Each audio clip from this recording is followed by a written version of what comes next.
So this is the most important topic of CDP in CDD exam, that is child development. So what is child development? It refers to the systematic and continuous change that occur in a child from conception to adolescence. Here main point is systematic and continuous change, and the second one is from conception to adolescence. Here changes are physical, cognitive, social, emotional, moral and language.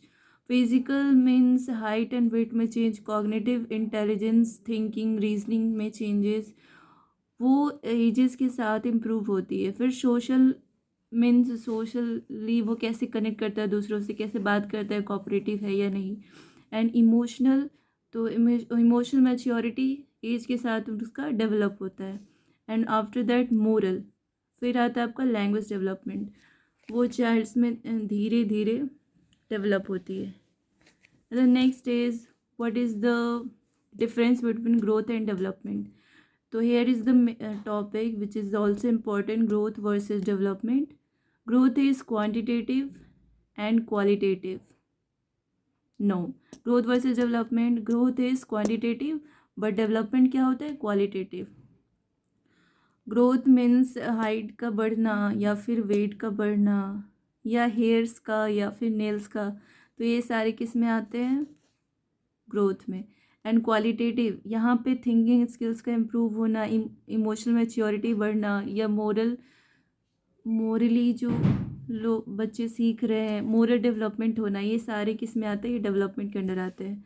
उसके बाद second होता है growth measured in numbers. Growth को हम numbers में major करते हैं. जैसे हाइट कुछ है 5 फीट या फिर 6 फीट, और यहाँ पे डेवलपमेंट जो है वो ऑब्जर्व थ्रू बिहेवियर्स के थ्रू डेवलपमेंट को ऑब्जर्व किया जाता है. लाइक बच्चे में कितनी इमोशनल मैच्योरिटी हुई है, या कितना वो इंटेलिजेंट हुआ है, या कॉग्निटिव डेवलपमेंट उसका कितना हुआ है. जैसे जैसे बच्चे जो हैं वो बड़े होते हैं उनकी मैच्योरिटी इंक्रीज होती है, तो ये डेवलपमेंट का ही पार्ट है. आफ्टर दैट यहाँ थर्ड नंबर पे फिजिकल चेंजेस ओनली. तो ग्रोथ में हम सिर्फ और सिर्फ फिजिकल चेंजेस को कंसीडर करते हैं, बट डेवलपमेंट में ओवरऑल पर्सनालिटी चेंजेस, मतलब फिजिकल के साथ मोरल, सोशल या इमोशनली, कॉग्निटिव, ये सारे डेवलपमेंट इसके अंडर आते हैं. तो ओवरऑल जो पर्सनालिटी बनता है पर्सन का, दैट कम्स अंडर डेवलपमेंट, और इसमें सिर्फ और सिर्फ उसके फिजिकल चेंजेस को ही कंसीडर किया जाता है in growth. And the fourth point है स्टॉप्स आफ्टर मैच्योरिटी. यहाँ जो ग्रोथ है एक लेवल आने के बाद, मैच्योर होने के बाद ये स्टॉप्स हो जाता है. After adolescence it almost stop. And उसके बाद बट यहीं पर जो डेवलपमेंट है ये कंटिन्यूज थ्रू आउट लाइफ, मतलब पूरे लाइफ टाइम ये डेवलपमेंट हमारा चलता है. ठीक है, अब आते हैं next topic. So our next topic is principles of development. ये भी एक इम्पॉर्टेंट टॉपिक है under CTET examination. It is also important for the B.Ed Part 1. So development is continuous process. Development एक कंटिन्यूस प्रोसेस है, ये birth से शुरू होता है और टिल द डेथ ये चलता ही रहता है. सेकेंड है फॉलोज अ डेफिनेट सीक्वेंस. यहाँ पे डेवलपमेंट में एक डेफिनेट सीक्वेंस फॉलो होता है, सारी स्टेज एक ऑर्डर में चलती है. ऐसा नहीं है कि पहले इन्फेंसी स्टेज के पहले ही हमारा चाइल्डहुड आ जाए, नहीं. तो ये एक सीक्वेंस होता है, पहले इन्फेंसी आएगी, फिर चाइल्डहुड आएगा, एंड देन आपका लिटिल चाइल्डहुड आता है, एंड लास्टली एडोलेसेंस आता है. तो ये एक सीक्वेंस में चलता है. Lastly from general to specific. General to specific बोलने का मतलब जो छोटा बच्चा है तो पूरे बॉडी का मूवमेंट करता है. वो अगर किसी भी चीज़ को पकड़ेगा तो पूरे हाथ से पकड़ेगा, या पॉइंट आउट करना तो पूरे फिंगर को दिखाएगा. तो ये एक होल बॉडी मूवमेंट करता है शुरू में बच्चे, लेकिन धीरे धीरे वो स्पेसिफिक मूवमेंट्स करने लग जाता है. जब उसका जो मोटर स्किल्स थोड़ा और डेवलप होता है, कोऑर्डिनेशन अलग अलग ऑर्गन्स के बीच में बढ़ता है, तो ये मूवमेंट होल बॉडी मूवमेंट से ये स्पेसिफिक मूवमेंट्स पे कन्वर्ट हो जाती है. नेक्स्ट है सिफेलोकॉर्डल प्रिंसिपल. ये प्रिंसिपल बहुत इंपॉर्टेंट है, that is head to toe development. Head to toe development मतलब सिर से लेके टो का development, that is called cephalocaudal principle. और सेकंड है यहीं पे proximodistal principle, that is centre of the body to outward parts, मतलब सेंटर की तरफ से आउटवर्ड पार्ट्स में जो डेवलपमेंट हो रही है, दैट इज कॉल्ड प्रॉक्सिमोडिस्टल प्रिंसिपल। इससे बहुत सारे क्वेश्चंस आते हैं, दैट इज इम्पॉर्टेंट टॉपिक। फिर नेक्स्ट है इंडिविजुअल डिफरेंसेस।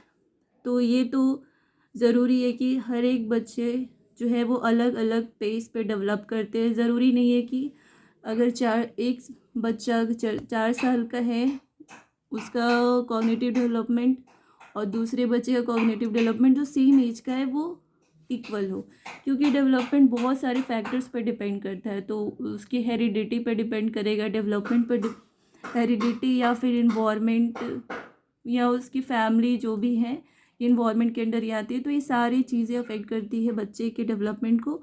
तो सारे ही बच्चे अलग अलग पेस पे डेवलप करते हैं और उनकी मेंटल जो स्थिति है उस पर भी डिपेंड करती है। लास्ट ईयर डेवलपमेंट क्या है? तो डेवलपमेंट इज़ प्रेडिक्टेबल, मतलब डेवलपमेंट एक जनरल पैटर्न्स फॉलो करता है, तो हम इसको प्रेडिक्ट कर सकते हैं। All domains are inter related, development में सारी डोमेन्स इंटर रिलेटेड होते हैं। अगर कोई बच्चा फिजिकली फिट है तो उसका इमोशनल डेवलपमेंट या सोशल डेवलपमेंट ये सारी चीज़ें भी अच्छी होंगी। अगर वो फिज़िकली थोड़ा फिट नहीं है तो वो हो सकता है कि इमोशनली खुद को थोड़ा लो फील करे। अगर फिज़िकली वो अच्छा नहीं है, अगर उसको चलने में प्रॉब्लम हो रही है, देखने में प्रॉब्लम हो रही है, तो खुद को दूसरों बच्चों से कम समझेगा। तो इसलिए इसका इमोशनल डेवलपमेंट भी उतना अच्छा नहीं हो पाएगा और सोशली लोगों से वो इंटरेक्ट नहीं कर पाएगा उतना ज़्यादा, वो एक इंट्रोवर्ट भी बन सकता है। तो एक जो डेवलपमेंट है, एक डोमेन जो है वो सारे को ही अफेक्ट करती है। तो that's why all domains are inter related. Now our next topic है डोमेन्स ऑफ डेवलपमेंट। तो डोमेन्स ऑफ डेवलपमेंट है एक physical development, second cognitive, third emotional and the fourth one social development. The last है आपका moral development. तो we will discuss one by one every domain of development. तो सबसे पहला आता है फिजिकल डेवलपमेंट। फिजिकल डेवलपमेंट में हम लोग ग्रोथ ऑफ द बॉडी देखते हैं, मसल्स देखते हैं, बोन्स होते हैं। बच्चा जैसे ही बॉर्न होता है, जन्म लेता है, उसके बाद धीरे धीरे उसकी बॉडी का, उसके मसल्स का, उसके बोन्स का डेवलपमेंट होता है। धीरे धीरे उसकी बोन्स, मसल्स ये सब स्ट्रॉन्ग होती हैं और बहुत सारे बोन्स जो है वो जुड़ते भी हैं। अब है motor skills. Motor skills 2 type के होते हैं, gross and fine.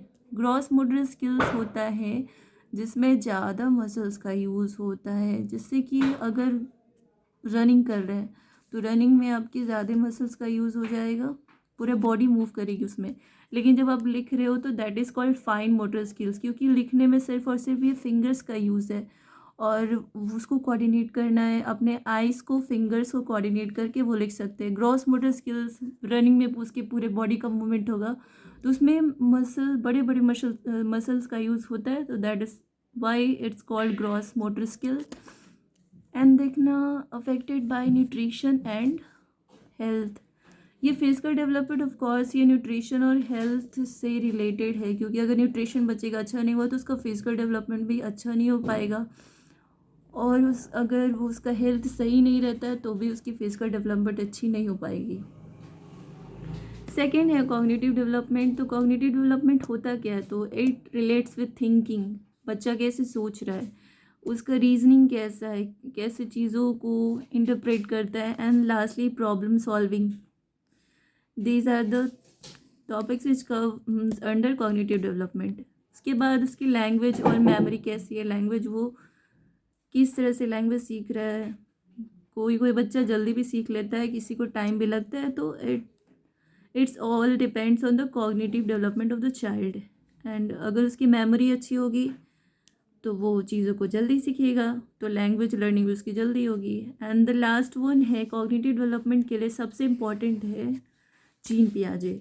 Gene पियाजे main theorist है इसकी कॉग्निटिव डेवलपमेंट के। तो we will discuss it in next video, gene पियाजे। And the third है emotional development. Emotional development is expressions and control of emotion.